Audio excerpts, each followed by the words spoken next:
Welcome back to day 2 of our very first unit in algebra regents. All right, today you're going to be needing your note packet, a calculator, and a writing utensil. All right, so today the top of your note sheet should say algebraic equations and properties. Our goals for today: you will be able to solve algebraic equations using the appropriate steps. And number 2, you will be able to identify 5 different algebraic properties. All right, also, as a gentle reminder, you do need to remember that you need to purchase all of your school supplies by Monday. So everybody needs to have a TI-84 calculator in class with them. All right, you need to have a pencil, you need to have a binder, 1 inch is all you need, highlighters, a ruler, and just extra lined paper. All right, so let's go ahead and jump right into today's lesson. Okay, solving our algebraic equations. So over the last few years, you've slowly been learning many different skills with solving your equations. So just as a reminder, here are your steps. Number 1, distribute to rid the parentheses, if there are parentheses. Number 2, combine like terms on the same side of the equal sign. Transpose the variable to one side using addition or subtraction. Transpose the constant to the opposite side using addition or subtraction. And transpose the coefficient by multiplying by the reciprocal. All right, so we're going to follow through these steps each and every time we have an algebraic equation. All right, so let's go ahead and take a look at our first one. So here we have 2/5 x minus 10 equals 4. So step 1, distribute to rid the parentheses. We don't have to do that. Step 2, combine like terms on the same side. We don't have like terms on the same side. Number 3, transpose the variable to one side using addition or subtraction. There's only one variable. We don't have to do that.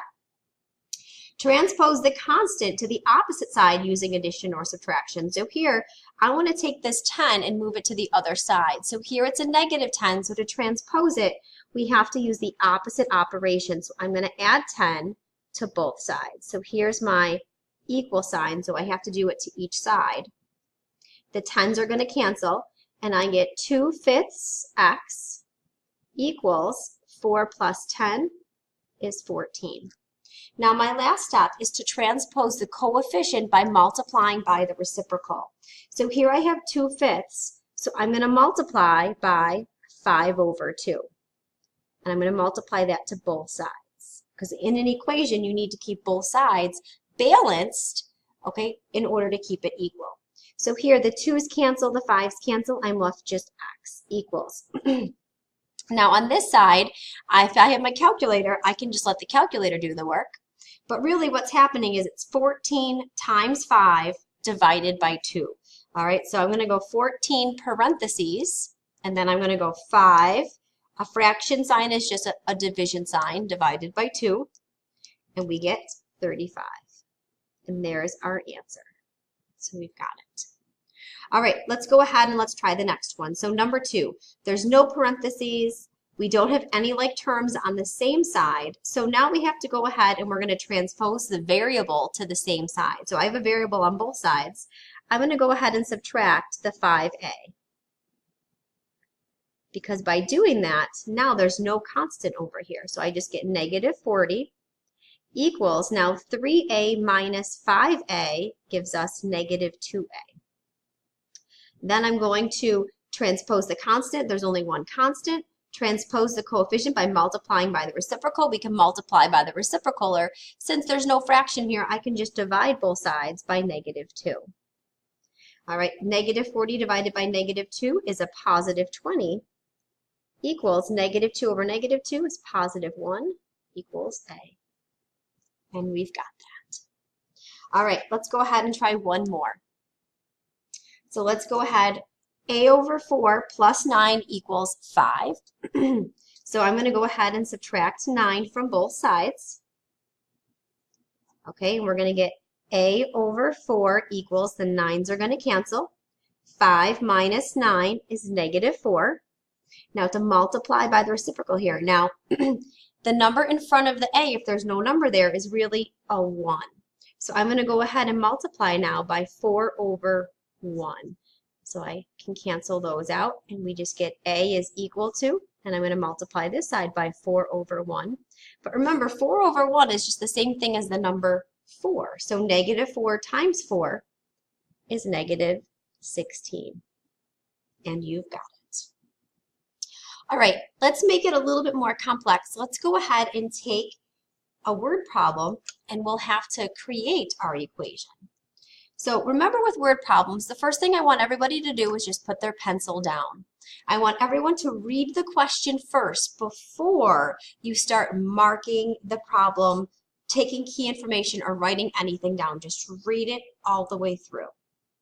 So here we go. The area of a triangle is represented by the formula A equals 1/2 BH.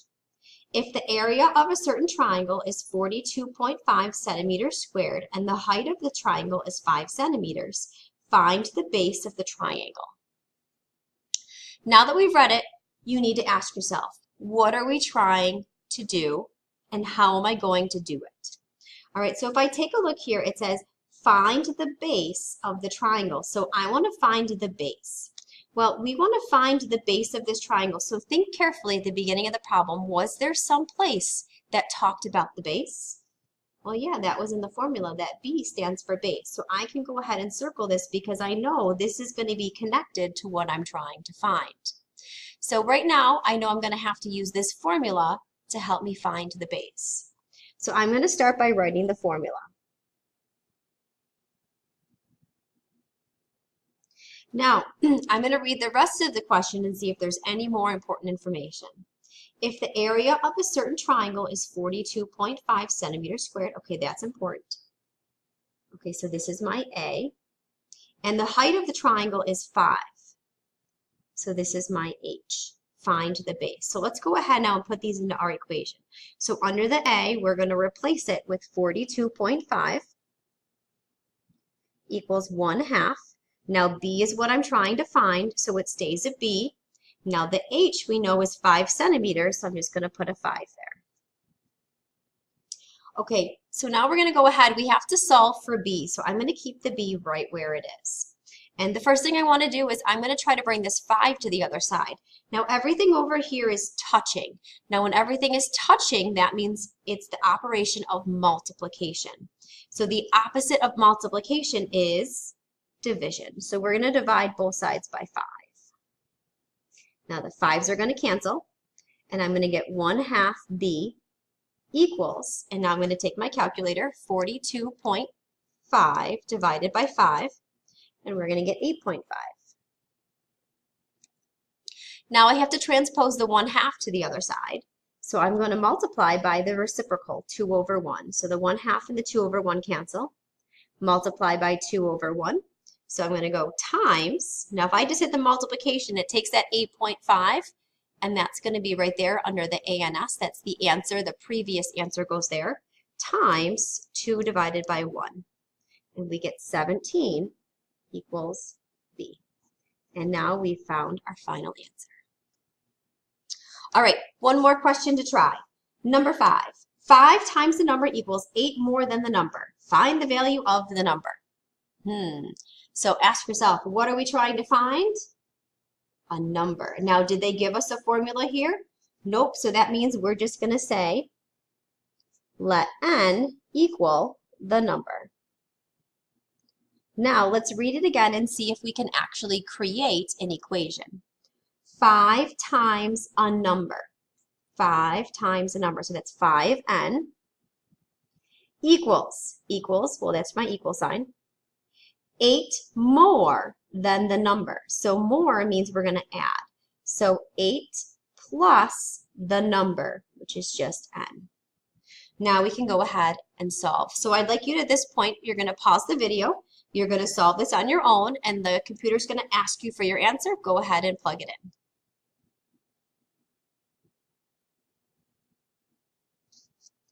All right, everybody. If you were able to get n equals 2, you've got the correct answer.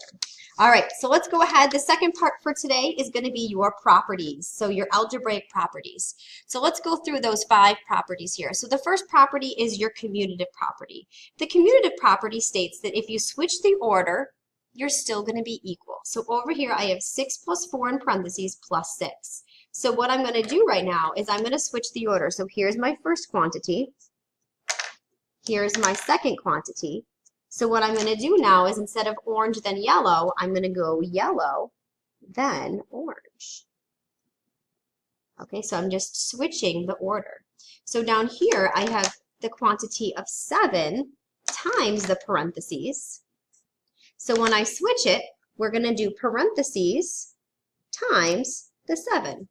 Now, both of these are the same. 6 plus 4 is, I'm sorry, 2 plus 4 is 6, plus 6 is 12, and over here it's also 12. So it's going to be the same thing. All right, next up we have the associative property. That's when you change the grouping.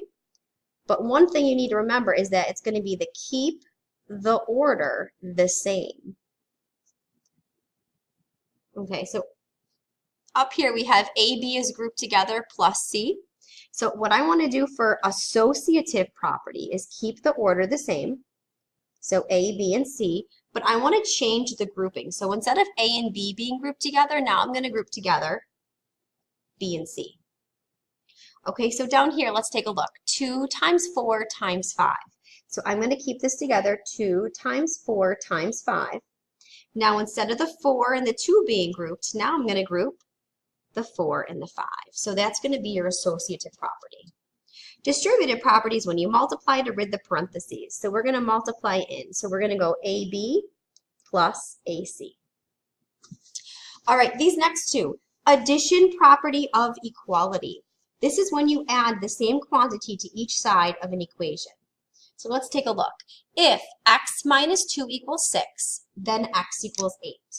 Now if I look here, it says subtraction. However, it's not what it says, it's what you have to do in order to solve. So in order to solve this to get 8, what do you have to do to that minus 2? Well, we have to add it to both sides. So since you're adding to solve, this is called addition property of equality. So let's take a look at the next one, subtraction property of equality, when you subtract the same quantity to each side of the equation. So here it says x plus 15 equals 10, x equals negative 5. So what do you have to do to get to x? We have to subtract. So since you're subtracting on both sides, that's why it's called the subtraction property of equality. So now that we have our properties, we're going to go through now and see if we can identify them in different examples. So let's take a look at number 1. 5 plus 3 equals 3 plus 5. So you have to look carefully. What is going on there? Well, to me, it looks like we're just switching the order. So you need to think, which one did you switch the order with? Okay, if I go back up, that's going to be our commutative property. So that's going to be commutative. Take a look here, that's commutative. All right, next up, let's take a look at the next one. 2 times 4 times 6 equals 6 times 2 times 4. So once again, all we did here was we switched the order. Here we have parentheses times the 6. Here we have 6 times the parentheses. So once again, that's commutative. Next, 3 times 2 times 4. 3 times 2 times 4. Ooh, the order is the same, but what's inside the parentheses? It's different, so that's your associative property. Up next, here we go from 5 times the quantity 6 plus 7. It looks like, yep, we distributed the 5. So here we're going to go ahead and write distributive property. Next up, let's take a look here. 5 times 3 times 6. 5 times 3 times 6. So if I look carefully, order is the same, but look carefully, is the grouping different? Here it was 5 and 3, here it's 3 and 6. So different group. Okay, and if I look carefully up above, once again, that is going to be your associative property. Okay, next up, number 6. So what do you have to do in order to get x equals 11? Well, we're going to have to subtract 10. So that's going to be your subtraction property of equality. If I take a look at number 8, here we have 2x plus 6 equals 2 times the quantity x plus 3. Well, it looks like that's just your reverse distribution. Now, if I look at number 7, once again, we're solving. So let's see, what do we have to do in order to solve? We have to add 7, that's addition. And this last one I'm going to leave for you to do. So go ahead and answer question number 9 on your own, and I'll see you all in class.